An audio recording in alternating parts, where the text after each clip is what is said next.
లాహోర్లో ఉన్నటువంటి వాల్సన్ ఎయిర్పోర్ట్, ఈ వాల్సన్ ఎయిర్పోర్ట్ దగ్గర మనం అటాక్ చేసాం.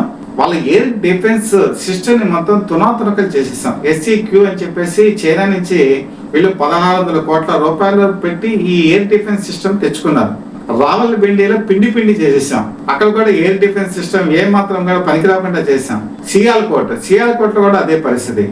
అసలు వాళ్ళ విమానంలో గగనతలంలోకి ఎగిరే పరిస్థితి కూడా వాళ్ళకి లేకపోవడంతో ఒక్కసారి దిగ్భ్రమం చెందారు వాళ్ళు. ఇంకా మనకి ఈ సత్తా ఇందులో మనం చూపించలేమంటే స్థితికి వచ్చేసారు. ఇక్కడే మనం ఆలోచించుకోవాల్సిన విషయం ఏంటంటే, పాకిస్తాన్ నెక్స్ట్ ఏం చేస్తుంది అనేటప్పుడు ఆలోచించినప్పుడు ఈ ఇంటెలిజెన్సీ బ్యూరో IB గుర్తించింది ఏంటంటే, వాళ్ళు ఎలానో చేతకాని పాకిస్తాన్ వాళ్ళు ధైర్యంగా ఎదుర్కొనేటువంటి దమ్ము లేదు, ధైర్యం లేదు. కాకపోతే వాళ్ళు ఇండైరెక్ట్ గా విధ్వంసక చర్యలు చేపట్టేటువంటి అవకాశం ఎక్కడ ఉంటుంది?